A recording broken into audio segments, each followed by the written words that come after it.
un reconocimiento importante, muy importante. Pero yo lo tomo como, no tanto como un reconocimiento personal, sino más que nada como un reconocimiento a la disciplina, a la actividad de la filosofía, al rol que ha tenido la filosofía a lo largo de la historia de la humanidad y a su casi permanente diálogo con las distintas ciencias, ¿sí? Con las ciencias empíricas, con las ciencias sociales, en esa especie de camino de la humanidad, ¿no? De aprendizaje, de desarrollo, de respuesta a preguntas que nos han determinado a todos, ¿no? Con esto quiere decir a todas las disciplinas, a las distintas ciencias y a la filosofía. Entonces, en ese sentido me parece muy importante y esto lo decía en la ceremonia, también pauta la apertura de la academia, ¿sí? La apertura a incorporar a una disciplina que en principio no es usual que esté en una academia de ciencias. ¿Sí? Esto que se ha dado aquí en Uruguay habla muy bien de toda la comunidad científica, de toda la comunidad académica, en cuanto a su apertura.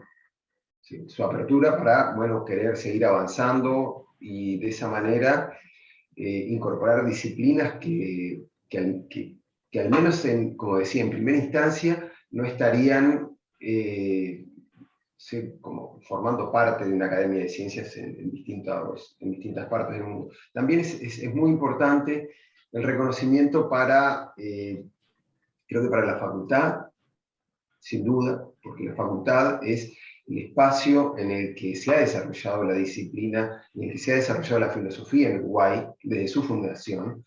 Es el espacio principal por lejos, ¿no? Luego hay otras universidades en las que se enseña filosofía, pero el trabajo filosófico fundacional en el país es en la Facultad de Humanidades, y que lo tiene con el fundador de la Facultad de Humanidades, ¿no? Con Carlos Baffarrey.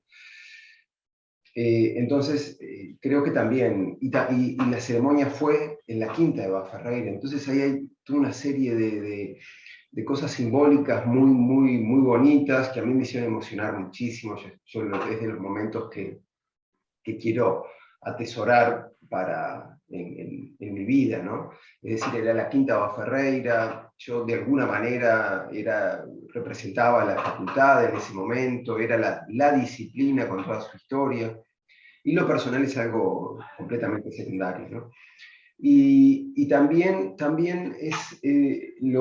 lo tomé como el reconocimiento a un trabajo que tenemos con un grupo de investigadores desde hace 15 años, con economistas. Es un grupo que se llama Ética, Justicia y Economía, y que fundamos con Andrea Vigorito hace 15 años, y que hemos tenido una actividad intensa, actividad típica de grupo de investigación, con proyectos financiados, con publicaciones, con organización de eventos internacionales, con participación en esos eventos, y que me parece que esto no hubiese sido, estas cosas parecen que son las que se dicen siempre, ¿no?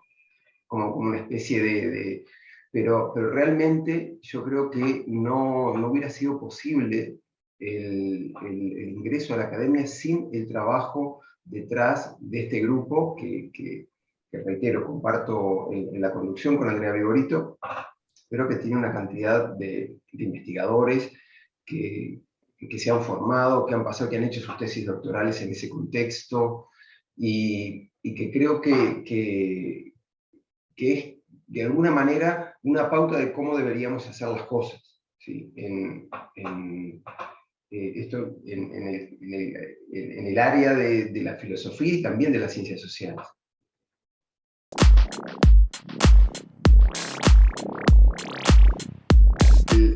La separación entre las disciplinas es algo que se ha dado históricamente. En el inicio, y estamos hablando del inicio del pensamiento, las disciplinas estaban conjuntas. Yo leí una entrevista a Mosterin ayer, a Jesús Mosterín, el filósofo español de hace unos años, y él decía que si Aristóteles fuera hoy a pedirle trabajo a un rector, el rector estaría en serias dificultades porque no sabría dónde colocarlo. ¿Sí? Definitivamente no sabría dónde colocarlo. Podría estar en la filosofía, pero podría ir a una facultad de ciencias perfectamente. Entonces, en ese inicio, las disciplinas estaban conjuntas y lo que había era, creo yo, que lo podemos pensar como una similar motivación por esas preguntas que pretenden explicar el mundo, esas preguntas fundamentales que han movido a la filosofía y que han movido a la ciencia. Lo que ha sucedido es que a lo largo de la historia las disciplinas se han ido diversificando, se han ido independizando, han incorporado metodologías distintas, y eso alimentó una, en principio, separación de las disciplinas, pero creo yo que esa separación no debería ser algo que cancele el diálogo. Es decir, a lo que podríamos acceder o lo que creo que sería deseable es tener un reencuentro de las disciplinas, que creo que se da en muchos espacios, en muchos ámbitos del conocimiento, que es algo que ya funciona, donde la filosofía interactúa con las ciencias experimentales, con las ciencias formales, con las ciencias sociales, y producen conocimiento conjuntamente. ¿Sí? En esta tarea de crear conocimiento, de generar conocimiento, la filosofía y las otras disciplinas trabajan conjuntamente. Y la incorporación a la academia creo que tiene ese fin. Creo que esa es la razón por la que se ve esto. Y simplemente, además de lo que yo mencionaba recién, del trabajo con la ciencia económica, nuestro en particular, pero las relaciones con la psicología cognitiva, por ejemplo, muy, muy fuertes en la última época en la filosofía, o la relación entre la lógica y las ciencias formales. En fin, el rol transversal que tiene la ética de la investigación en la relación con todas las disciplinas del conocimiento, como forma de llevar adelante o de pautar cómo debe ser esa investigación en términos éticos, por supuesto.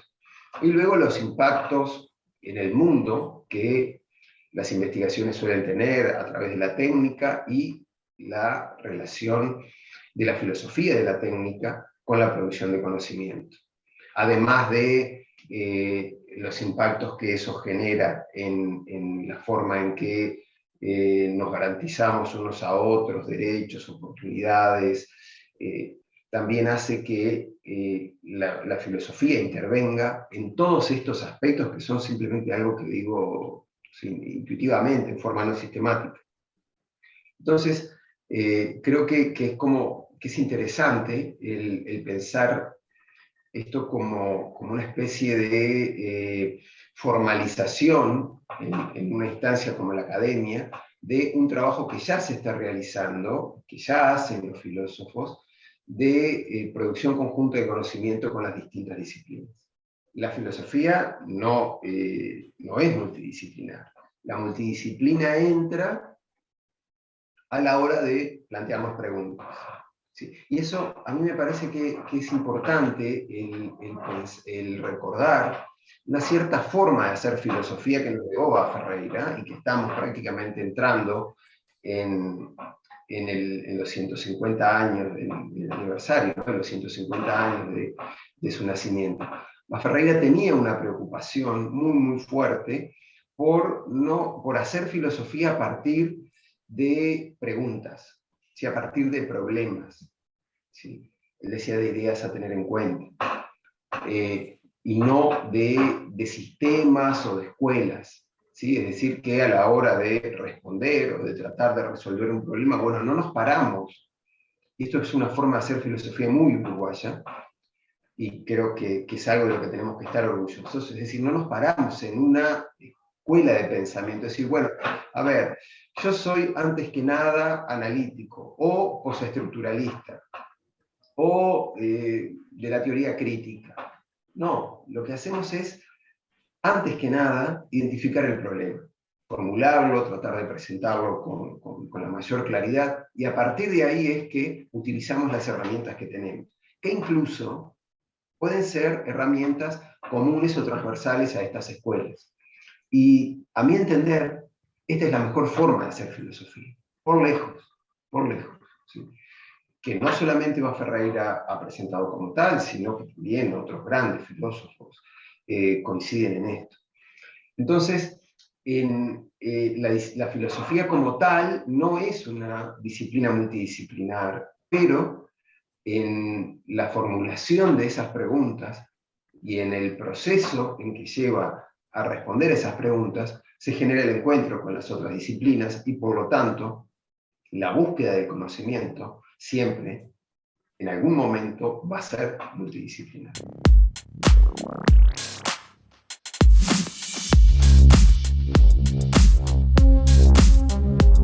Sí, hay muchas cosas.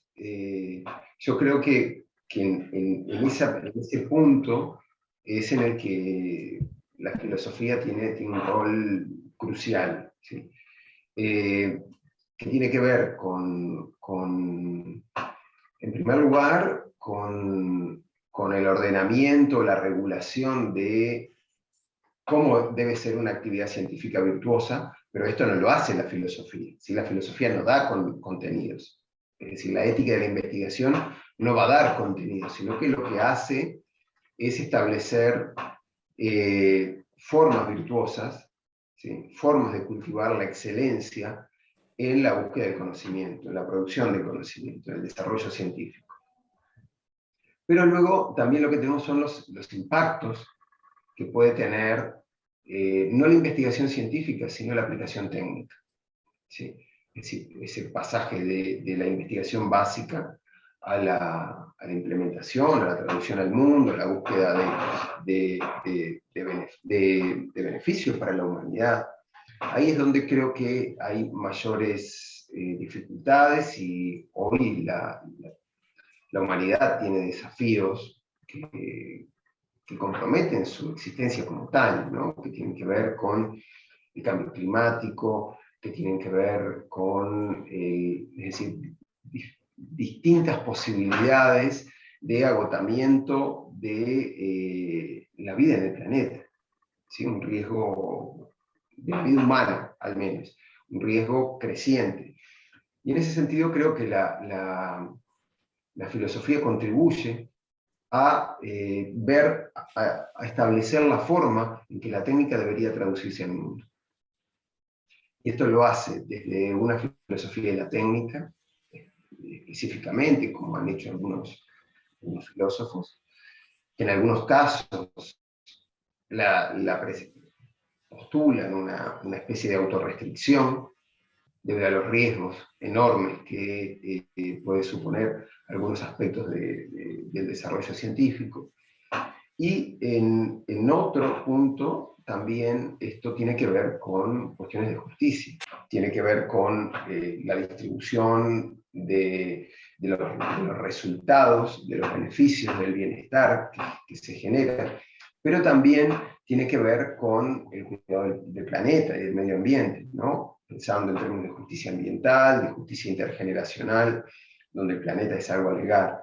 Entonces, podríamos decir que en ese diálogo entre las disciplinas, las cuestiones de justicia ambiental, por ejemplo, son algo que puede establecer o que puede llevar a la justificación de posibles límites para el impacto del desarrollo científico-técnico. Y eso de alguna manera es lo que ya circula en distintas justificaciones que se dan en diferentes espacios públicos, aunque sea intuitivamente.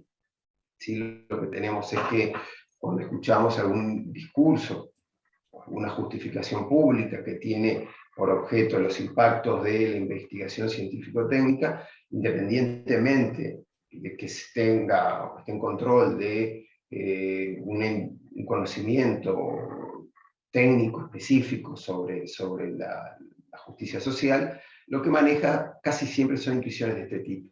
Y ese rol, podríamos decir que intuitivo, de la filosofía, de distintos aspectos de la filosofía, es lo que también pauta ese diálogo que ya se está dando, ese diálogo, podríamos decir que requerido, ¿sí? Por el desarrollo del conocimiento entre las disciplinas.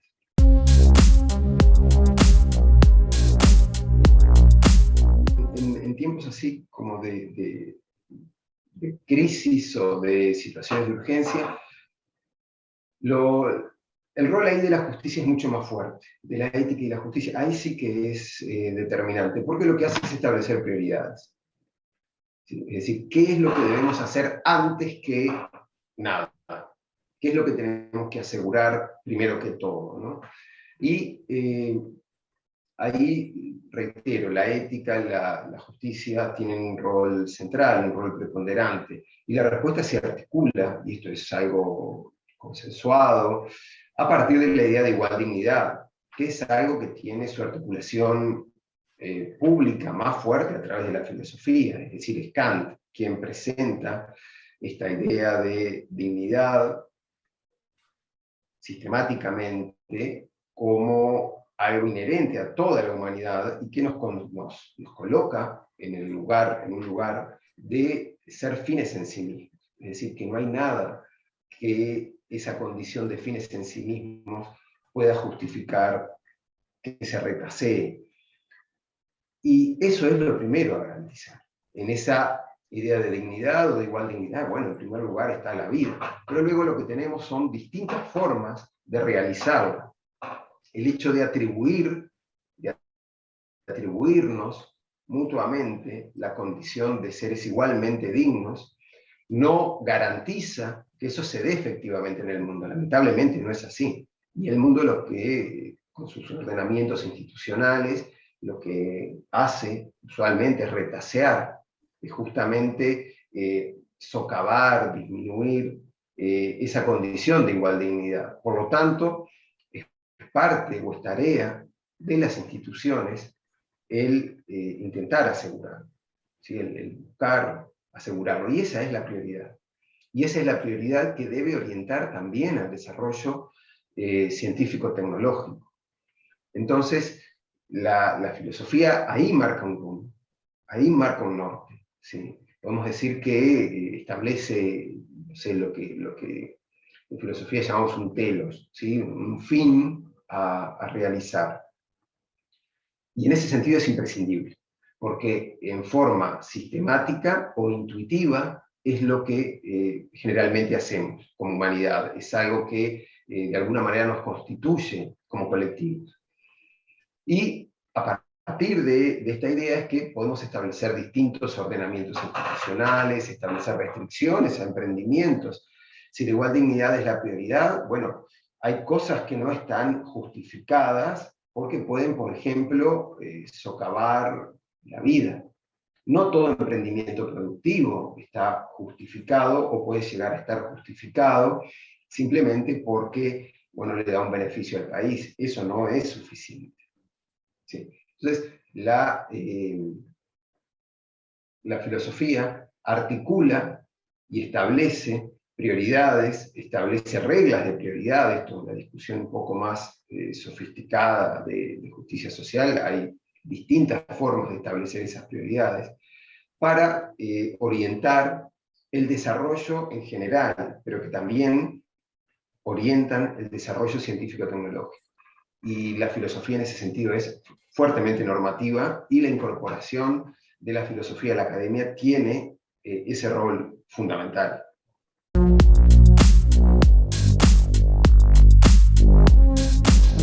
Lo que tenemos es un desarrollo técnico aceleradísimo. Eso es, y que genera justamente la aceleración y el vértigo de ese desarrollo tecnológico, lo que genera es una multiplicidad de dificultades, de problemas que no alcanzamos a resolver cuando se generan nuevos problemas, o que la solución provoca nuevos problemas. ¿Sí? Esa es una de las cosas también que articulan una de las preocupaciones centrales de la filosofía, de algunas posiciones de la filosofía de la técnica. Es decir, que la solución de los problemas que genera la técnica, con la propia técnica lo que hace es multiplicar problemas, es una especie de salto hacia adelante. Y para eso no hay soluciones muy claras. ¿Sí? Es decir, hay algunas posiciones filosóficas que lo que hacen es plantear una restricción o una autorrestricción que puede funcionar en campos muy acotados, pero es muy difícil de orientar eso, tener acuerdos sobre eso. Tarde o temprano es algo que la humanidad, es decir, la autorrestricción es algo que no vamos a respetar como seres humanos, simplemente por ese deseo o el ansia de conocimiento que tenemos. Podemos ser muy prudentes en eso. Esa es otra, eso sí que es un rasgo que está atado a la ética y atado a la filosofía, ¿no? El orientar nuestro comportamiento de forma prudencial. Pero una autorrestricción es algo bastante difícil de lograr. Pero entonces, en ese sentido, yo creo que el estado, el lugar en el que estamos es un momento de hiperaceleración, de una aceleración enorme. Yo creo que como nunca se ha visto en la historia de la humanidad.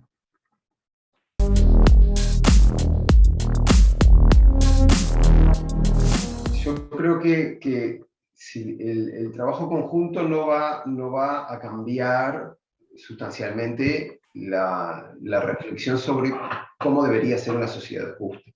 ¿Sí? Es decir, la ciencia, en ese sentido, los aportes son, bueno, se han tenido aportes a lo largo de la discusión contemporánea, especialmente en la ciencia económica, en las matemáticas también, para la justificación de algunos modelos. Pero en la respuesta a la pregunta de cómo debería ser una sociedad justa, qué es lo que nos deberíamos otorgar unos a otros, eso es práctica, es principalmente una actividad filosófica. Pero la ciencia o las distintas ciencias pueden contribuir a la hora de implementar o a la hora de identificar distintas áreas en las que se puede llegar a intervenir. Yo pienso en cosas tales como esta, ¿no? La inteligencia artificial es algo que se utiliza o que es parte de cada vez más de nuestra vida cotidiana. Yo no he visto, pero esto simplemente puede ser una cuestión de ignorancia, pero yo no he visto una especie de un énfasis muy fuerte en la relación entre inteligencia artificial y pobreza. Y creo que, por ejemplo, ahí podríamos llegar a tener respuestas, podríamos llegar a tener ayudas significativas. O en esto sí hay un poco más, pero inteligencia artificial y desarrollo.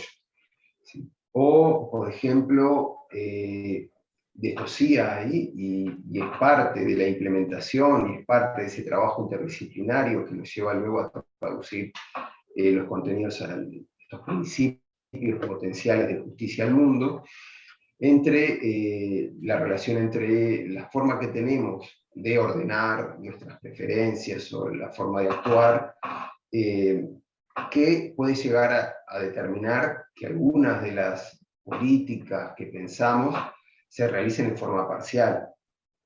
Entonces, el auxilio de la psicología o de la investigación neurocientífica en ese campo, en estos campos que estoy poniendo simplemente como ejemplo, es crucial. Es crucial. Es decir, algunos fenómenos que la filosofía ha estudiado desde su inicio, como el de la acrasia, es decir, esto que provocaba una enorme perplejidad en Aristóteles, en Platón, y que lo ha generado a lo largo de la historia, y es que, a pesar de saber cuál es el comportamiento correcto, qué es lo que debo hacer, actúo en forma contraria a eso. ¿Sí? Esto que tiene ese nombre, bueno, también tiene su traducción o su explicación desde el campo de la psicología experimental, por ejemplo. Entonces ahí hay todo un trabajo conjunto que puede llevarnos a que la forma que tenemos o que acordamos de asegurar el desarrollo, de asegurar el combate a la pobreza, puede tener mejores resultados. En ese sentido es que creo bueno, que la filosofía y las distintas disciplinas científicas, ¿no? que pueden trabajar conjuntamente, pueden llegar a tienen, de hecho, porque esto no es algo novedoso, ¿no? Tienen un impacto alto y significativo en la forma en que se incide en la justicia social. Pero esa aceleración tecnológica de la que yo hablaba recién, me parece que puede tener también, para pensar en cosas positivas, porque casi siempre pensamos en los efectos negativos que esto tiene, o muchas veces pensamos en los efectos negativos, puede tener un impacto alto, muy alto, en la reducción de la pobreza y en el estímulo al desarrollo.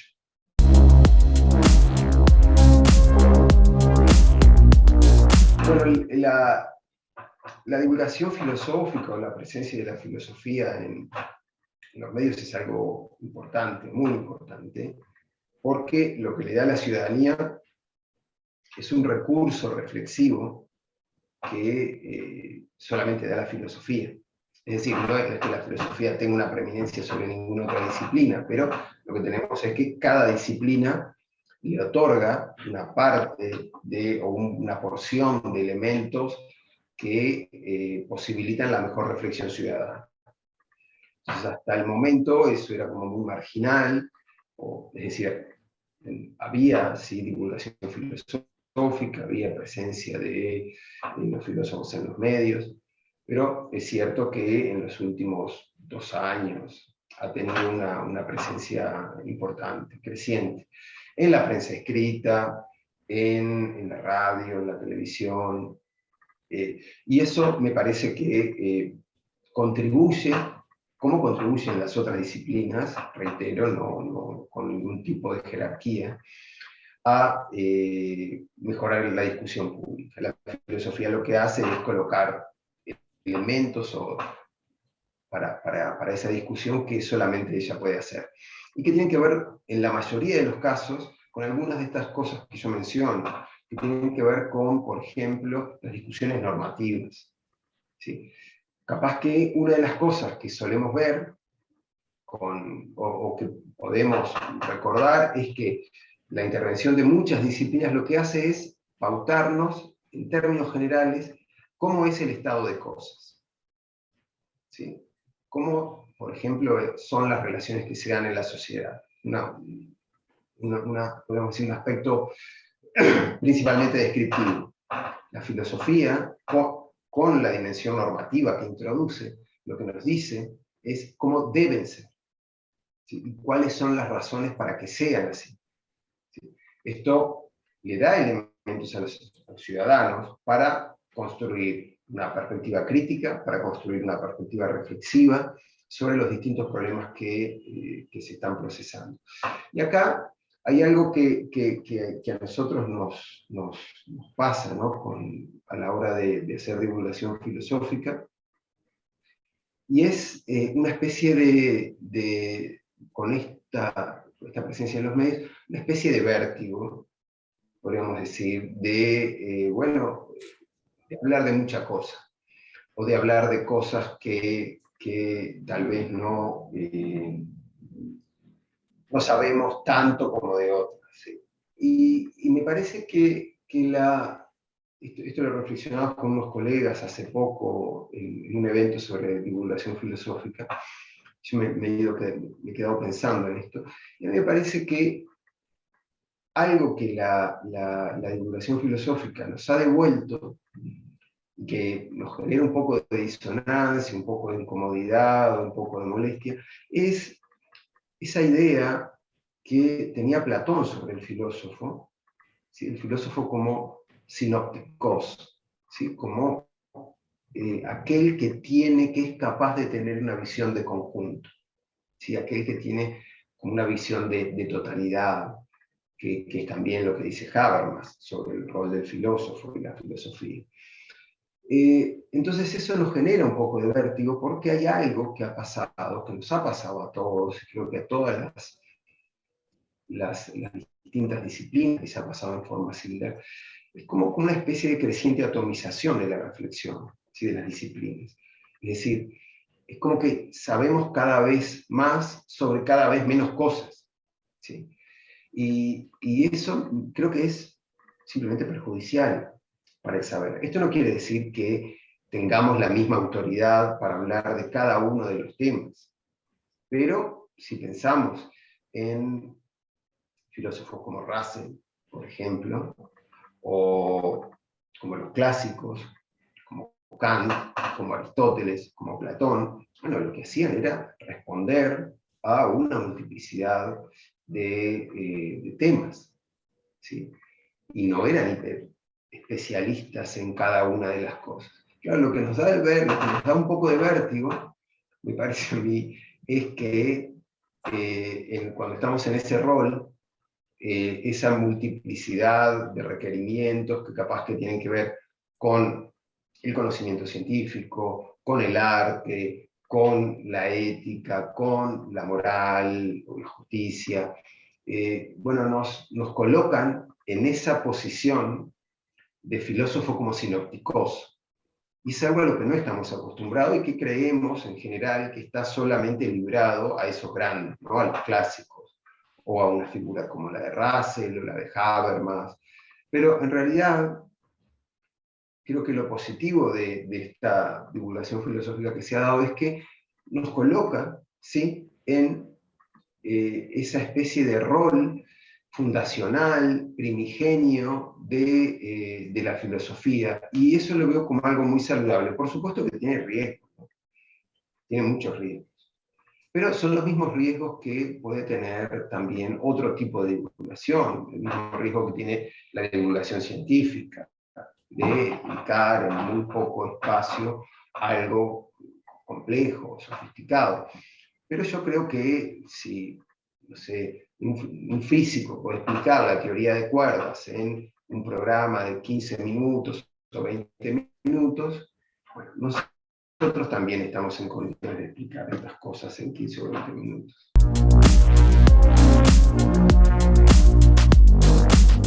Bueno, a ver, en esta discusión pública, la intervención de la filosofía y de las distintas disciplinas científicas, reitero, sociales, exactas, empíricas, formales, está basada en una distinción muy, muy básica que está en Platón y que luego se continúa a lo largo de la historia, y es la distinción entre episteme y doxa. ¿Sí? Esa distinción que está presente en diálogos platónicos, en el Teteto en particular. Esa distinción es entre el saber sistemático, metódico, analítico, ¿sí? Que está orientado por preguntas que pretenden resolver problemas, frente a la opinión arbitraria. A mí me parece que ahí hay una distinción bien importante, ¿no? Que no, en nuestra época esta distinción entre episteme y doxa es crucial. Y la discusión pública tiene que ser alimentada sistemáticamente por el conocimiento que viene justamente del episteme. Y lo que tenemos es que hay, como siempre, zonas grises donde la doxa medio que se contrabandea, quiero decir, esta opinión arbitraria, medio se contrabandea, se mete por la ventana, y que lo que hace es contaminar de alguna manera los mejores procesos de discusión pública. Entonces, creo que ahí hay algo importante a tener en cuenta.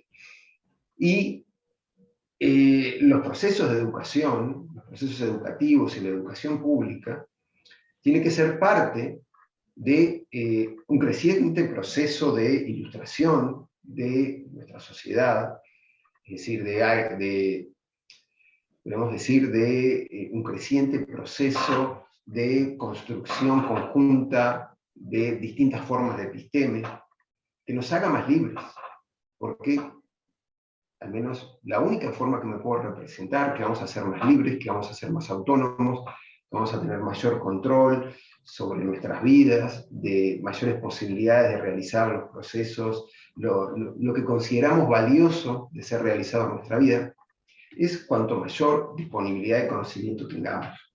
¿Sí? No es a partir de la doxa, ¿sí? No es a partir de la mera opinión arbitraria que vamos a ser más libres. Eso nos esclaviza, nos vuelve más vulnerables, nos vuelve más fácilmente instrumentalizables, ¿sí? Más fácilmente manipulables. Entonces, el conocimiento, reitero, la episteme, es un camino para la libertad. Y ese camino para la libertad tiene que ser parte de un proceso global que es un proceso educativo. Y en ese sentido, la educación pública y el compromiso de las instituciones con la educación pública es un proceso de expansión de la libertad, es un proceso de compromiso con la expansión de la libertad.